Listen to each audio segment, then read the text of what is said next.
नमस्ते, मी राणीदास recipe channel ब्लॉगमध्ये आपलं सगळ्यांचं स्वागत। तर मी मखाणे घेतले आहेत आणि ही पाव किलो मखाणे आहेत आणि काय करायचं आहे, मला मखाण्याचा चटपटा चाट बनवणार आहे।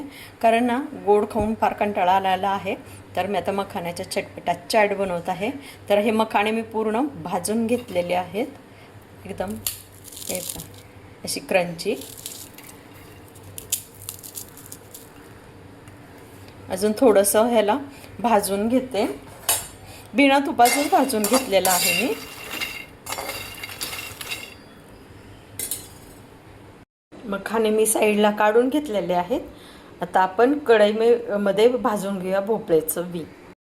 ह्या वाटीने मी भोपळ्याचे बी घेतलेले आहेत, जे माझ्याकडे जे अवेलेबल आहेत ना बी तेच घेत आहे। आता ह्याला चांगलं मस्त खरपूस भाजून घेऊया।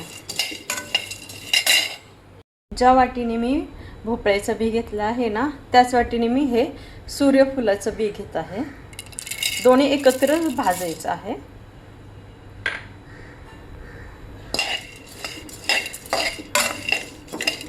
तेल तूप काय टाकायचं नाही, कोरडंच भाजून घ्यायचं आहे। लहान गॅसवरती, मंद गॅसवरती, आचेवरती भाजून घ्यायचं आहे।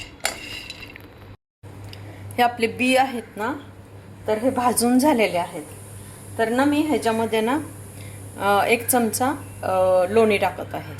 आता तुम्हाला ना काय टाकायचं ते टाकू शकता, तूप तेल काय टाकायचं, किंवा घरचं लोणी बनवलेलं असेल तरी ते टाकू शकताय। आता मला हे खायचं आहे माझ्यासाठी, म्हणून मी असं बनवत आहे। तुम्हाला जर काय असं वेगळं अजून ह्यामध्ये असेल तर मला सांगा कसं बनवायचं काय तुमच्या हिशोबाने।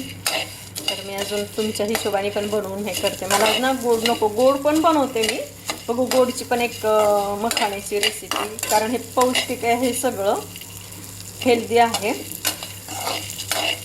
तर मला गोड खायचा फार कंटाळा आला होता, म्हणून मी हे टाकलेलं आहे, बनवत आहे। हे तुमच्याशी शेअर करते। आता मी लाल मिरची पावडर टाकते।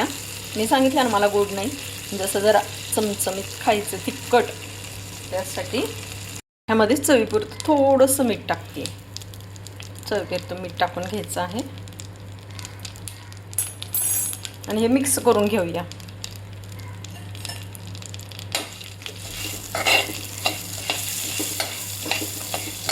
यातलं बटर जे आहे लोणी विरघळलं ना, मग आपण ह्यामध्ये मखाना टाकूया। आता आपण ह्यामध्ये टाकूया मखाना टाकून आता अजून हे पूर्ण मिक्स करून घ्यायचं आहे। मी नाश्त्यासाठी बनवते आहे मला।